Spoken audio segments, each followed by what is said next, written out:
Good morning class. बेटा आज हम प्रिज्म के न्यूमेरिकल करने वाले हैं।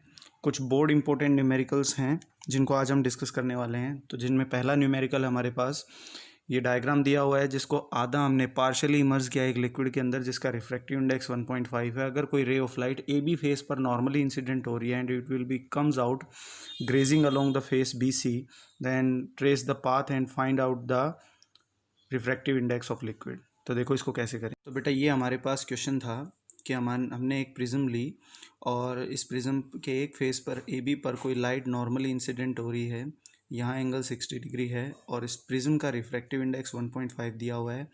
अगर ये ray of light A B पर नॉर्मली इंसिडेंट होती है तो ऑब्वियस सी बात है ये बिना रिफ्रैक्ट किए हुए बिल्कुल सीधी अंदर चली जाएगी। इस तरह से ये डायग्राम ऐसे आपको दिया हुआ है और जैसे ये यहाँ आकर इंसिडेंट होगी, हम यहाँ से एक नॉर्मल ड्रॉ करेंगे और उसने इस लिक्विड का रिफ्रैक्टिव इंडेक्स पूछा है कितना होगा।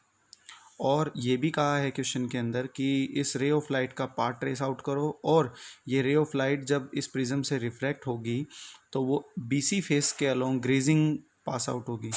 ठीक है, ग्रेज का मतलब होता है कि कोई भी रे ऑफ लाइट, आपको बताया था लास्ट वीडियो में कि ग्रेज का मतलब होता है कि कोई भी रे ऑफ लाइट है वो उस पाथ के अलोंग उस फेस के अलोंग चलने लग जाए या फेस के साथ साथ पैरेलल चलने लग जाए तो हम उसको ग्रेजिंग इंसिडेंट या ग्रेजिंग इमर्जेंस बोल देते हैं। तो यहाँ पर जो रे ऑफ लाइट बीसी फेस से इमर्ज आउट हो रही है वो ग्रेजिंग हो रही है। इसका मतलब रे ऑफ लाइट बेटा वो इस तरह से निकल रही है, लाइक दिस, इस फेस के अलोंग। तो ऑब्वियस ही बात है नॉर्मल के साथ ये जो रिफ्रैक्टिंग, अब देखो ये हमारे पास यहाँ पर रे ऑफ लाइट पहले तो रेयर से कहाँ गई, डेंसर, फिर डेंसर से जा रही है लिक्विड, मतलब पहले एयर से ग्लास गई है और फिर ग्लास से कहाँ गई है, लिक्विड। लिक्विड में ये बीसी फेस के अलोंग ग्रेज इमरजेंस हुआ है और ये बाहर आ गई। तो इसका मतलब जो एंगल ऑफ रिफ्रैक्शन है वो बाहर के लिए, लिक्विड के अंदर जो लाइट बाहर आई है उसके लिए आर की वैल्यू कितनी होगी, 90 डिग्री। तो मुझे ये आई निकालना है। क्या निकालना है, आई।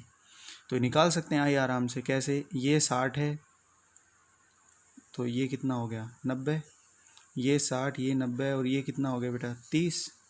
तो आई की वैल्यू भी किसके बराबर हो गया हमारे पास, 60 डिग्री। आई की वैल्यू कितनी हो गई यहाँ से 60। नॉर्मल जो हमने यहाँ खींचा बीसी फेस के अलोंग, उस पर रे ऑफ लाइट कितना इंसिडेंट बना रही है वो मुझे निकालना था। आर की वैल्यू उसने दे दी है, उसने बोला है कि रे ऑफ लाइट जैसे ये भी फेस पर गिरती है तो भाई वो बिना रिफ्रैक्ट किए हुए बिल्कुल सीधी आएगी और जब वो बीसी फेस पर गिरेगी तो वो ग्रेजिंग इमरजेंस के साथ बीसी फेस से बाहर निकल जाती है, लाइक दिस, इस तरह से ये ऐसे बाहर निकलेगी। तो ऑब्वियस ही बात है नॉर्मल के साथ एंगल ऑफ रिफ्रैक्शन कितना हो गया 90 डिग्री और इंसिडेंस कितना है वो हम निकाल सकते हैं। ये एंगल 60 है, ये 90 हो गया, ये 30 और यहाँ पर ये एंगल कितना हो गया बेटा, ऑब्वियस ही बात है नॉर्मल 90 डिग्री बनाता है फेस के साथ 20 एंगल, तो यहाँ पर ये 30 है तो ये कितना हो जाएगा 60। अब इस पर स्नेल्स लॉ लगा दो। तो स्नेल्स लॉ क्या कहता है बेटा, हमें बहुत आसान सा क्वेश्चन है और प्रिज्म के जितने भी न्यूमेरिकल होते हैं बेटा उनमें आपको नॉर्मली ज्योमेट्री यूज़ करनी होती है। तो स्नेल्स लॉ हम जब इसको लगाएंगे तो क्या आएगा, sine i upon sine r. और रे ऑफ लाइट कहाँ से कहाँ गई, पहले तो एयर से ग्लास में वो तो सीधी चली गई, फिर कहाँ से कहाँ जा रही है, ग्लास से लिक्विड, और मुझे लिक्विड का रिफ्रैक्टिव इंडेक्स निकालना है। तो ग्लास से कहाँ गई है बेटा, लिक्विड। ग्लास से लिक्विड का रिफ्रैक्टिव इंडेक्स हमने ऐसे लिख दिया g mu l, that is equal to mu l upon में म्यू जी। और ये क्या आ गया, साइन आई, आई की वैल्यू कितनी है 60 डिग्री, साइन आर, आर की वैल्यू कितनी है 90 डिग्री। साइन 60 कितना हो गया बेटा, √3/2 डिवाइडेड बाय 1, तो वो तो 1 ही हो गया। म्यू एल कितना दे रखा है वो हमें निकालना है और म्यू जी की वैल्यू कितनी है बेटा 1.5। क्रॉस मल्टीप्लाई कर दो तो हमारे पास म्यू एल आ जाएगा, कितना आ गया √3/2 मल्टीप्लाइड बाय 1.5। इसको आप सोल्व करेंगे तो आपका आंसर आ जाएगा। ठीक है, ये आपका क्वेश्चन है और ये दूसरा पार्ट जो इसका था हमने पाथ भी ट्रेस कर दिया और लिक्विड का रिफ्रैक्टिव इंडेक्स भी निकाल दिया। तो ये आपका पहला क्वेश्चन है। तो बेटा इस क्वेश्चन में ये कह रहा है कि एक रे ऑफ लाइट इंसिडेंट हुई है ग्लास प्रिज्म पर जिसका एंगल ऑफ प्रिज्म ए है। एंगल ऑफ इंसिडेंस अगर 2a है then the refracted ray of light in the prism strike the opposite face, which is silvered, and the reflected light ray retrace its path. Then they trace the diagram and find out the relation between refractive index and the angle of prism. तो इस question को देखो कैसे solve करेंगे हम, relation find out करना है बेटा। जो क्वेश्चन में इसने बोला है उस चीज़ को हम देखें, एक डायग्राम भी इसमें दिया हुआ है। तो भाई ये हमने प्रिज्म मान ली, that will be A, B और C. Angle of prism A हो गया, ये डायग्राम दिया हुआ है इसमें, ठीक है। और एक तरफ का हमने क्या कर दिया बेटा, सिल्वरिंग कर दी एक फेस की। सिल्वरिंग का मतलब हमने सिल्वर की कोटिंग कर दी, तो ये मिरर बन गया। तो कोई भी रे ऑफ लाइट जो इस फेस पर गिरी है वो इसने कहा है कि भाई हमने नॉर्मल ड्रॉ किया, और नॉर्मल जो ड्रॉ किया है वो रे of light, incident ray of light के साथ कितना एंगल बना रहा है उसने न्यूमेरिकल में दिया है A. That will be refracted. Refract होने के बाद ये रे ऑफ लाइट किस पर गिरती है, इस सिल्वर्ड फेस पर, और अपने ही पाथ को रिट्रेस करती है। तो ये एंगल क्या हो गया था, आर हो गया था, ठीक है भाई। तो ये हो गया ए, ये हो गया 90, तो ये क्या हो गया 90 माइनस ए। तो ये आर क्या हो जाएगा बेटा, ए के बराबर ही होगा ना, क्योंकि ये टोटल एंगल तो 90 के बराबर है। अगर ये 90 माइनस ए है तो ये कितना हो गया, आर ए के बराबर होगा। तो यहाँ एक बात तो कंफर्म हो गई कि आर है वो ए के बराबर है। आप सिंपल ज्योमेट्री का यूज़ करो भाई, ये एंगल ए है, ये 90, तो ये वाला एंगल कितना हो गया मेरे पास 90 माइनस ए। और क्योंकि नॉर्मल 90 डिग्री एंगल बनाता है तो आर किसके बराबर होगा, ए के बराबर ही होगा। तो आर की वैल्यू ए के बराबर आ गई। उसने रिलेशन पूछा है ए के बीच में और रिफ्रैक्टिव इंडेक्स के बीच में। तो ये रिलेशन कैसे फाइंड आउट करेंगे, सिंपल स्नेल्स लॉ लगा दो और कुछ नहीं है। तो स्नेल्स लॉ लगाएंगे तो क्या आएगा बेटा, sine i sine r and mu. तो साइन आई किसके बराबर हो गया 2a के, साइन आर की वैल्यू किसके बराबर a के, which is equal to mu. इसको सॉल्व करेंगे तो क्या आएगा, साइन 2a का फॉर्मूला लगा दो बेटा, 2 sine A cos A divided by sine A is equal to mu. Sine A से साइन ए कट गया, तो यहाँ से बचेगा क्या, इधर से म्यू, इधर से कोस ए और 2a, तो 2 को उधर लेके जाएंगे तो क्या आ जाएगा, कोस ए बराबर mu by 2 and A is equal to cos inverse mu by 2। तो ये इसका आंसर है। तो डायग्राम से ध्यान से समझो कि कोई एक रे ऑफ लाइट है वो प्रिज्म पे एंटर हुई है। डायग्राम बेटा इतना तो इसने दे रखा है, यहाँ प्रिज्म के इस फेस को इसने मिरर सिल्वर किया हुआ है। ये ए एंगल ऑफ प्रिज्म हो गया, बी सी रे ऑफ लाइट इंसिडेंट हो रही है 2a से। अपने पाथ को रिट्रेस करने के बाद हमने देखा कि आर है वो ए के बराबर है। So we get the relation between refractive index and the angle of prism. तो बेटा इस क्वेश्चन में ये कह रहा है कि एक रे ऑफ लाइट है वो किसी एक प्रिज्म पर आकर गिरती है। रे ऑफ लाइट पी क्यू इस पर आकर गिरी और ए क्यू है वो ए आर के बराबर है। रिफ्रैक्टिव इंडेक्स अगर √3 हो तो एंगल ऑफ इंसिडेंस और एंगल ऑफ डेविएशन निकालो। क्वेश्चन काफ़ी इंपॉर्टेंट है, बोर्ड में आया हुआ है। तो देखो इसको कैसे करेंगे। जो इसने सिचुएशन बोली वो मैंने यहाँ एक डायग्राम के थ्रू एक्सप्लेन की है कि भाई कोई एक प्रिज्म है, जैसे डायग्राम में दिया था। ये रे ऑफ लाइट आकर क्यू पॉइंट पी क्यू रे ऑफ लाइट प्रिज्म के एक फेस पर गिरती है। ए क्यू ए आर के बराबर बोला है उसने, मतलब ये ए क्यू है ना वो ए आर के बराबर है। अगर ए क्यू ए आर के बराबर है तो रे ऑफ लाइट जो रिफ्रैक्ट होगी, ये रे होगी, रे ऑफ लाइट रिफ्रैक्ट होगी बेटा। तो ये जो रिफ्रैक्टेड रे ऑफ लाइट है क्यू आर वो दरअसल पैरेलल है किसके बेटा, बी सी के।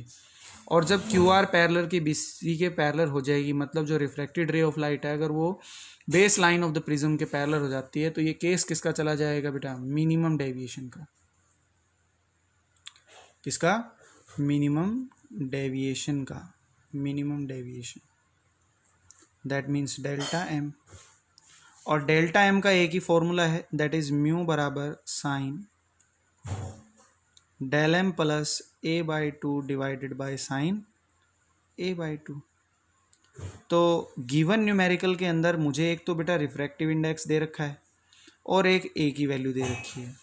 तो इसको कैसे सॉल्व करेंगे, वैल्यू यहाँ से ये तो पता लग गया कि आई की वैल्यू किसके बराबर होती है, del m plus A by 2 के, और आर किसके बराबर हो गया, ए बाई 2 के। तो जो ए की वैल्यू है वो इसमें पुट करेंगे और इसमें पुट करेंगे and we get find out the answers.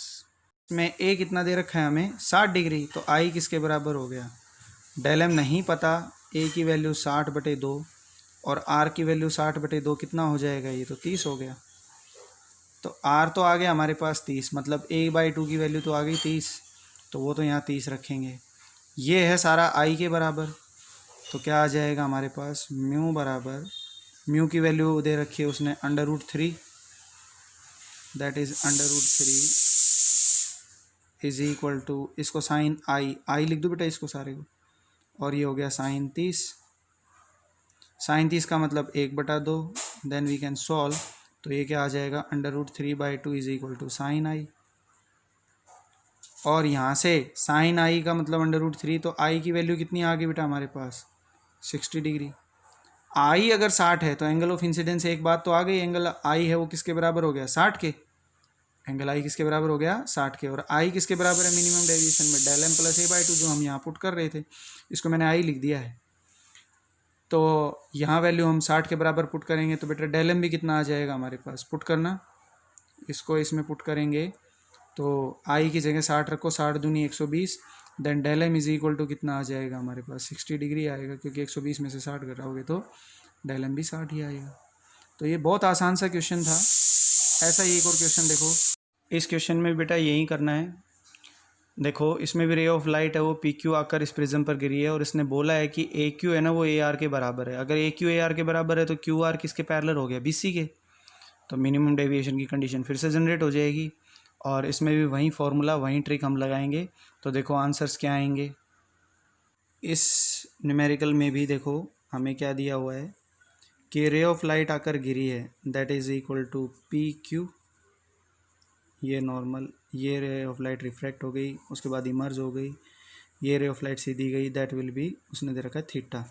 तो उसने थीटा कैलकुलेट करने के लिए बोला है, that will be A B और C, and that is point R. तो इस न्यूमेरिकल में भी बेटा उसने क्या बोला है कि ए क्यू है ना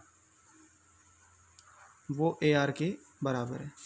ए क्यू ए आर के बराबर है, तो इसका मतलब Q R is parallel to B C, और ये मिनिमम डेविएशन का कंडीशन हो गया। यहाँ डेविएशन कितना है, थीटा के बराबर, तो यहाँ डेल एम है वो थीटा के बराबर है, जो मुझे कैलकुलेट करना है। और हमने पढ़ा है कि भाई डेविएशन मिनिमम की कंडीशन ये होती है कि रिफ्रैक्टेड रे ऑफ लाइट और जो प्रिज्म का बेस लाइन है वो दरअसल पैरेलल हो जाए। तो इस केस को कैसे सॉल्व करेंगे बेटा, तो हम रिफ्रैक्टिव इंडेक्स का फॉर्मूला पढ़ते हैं डेविएशन मिनिमम के अंदर, del m plus a/2 divided by sine a/2।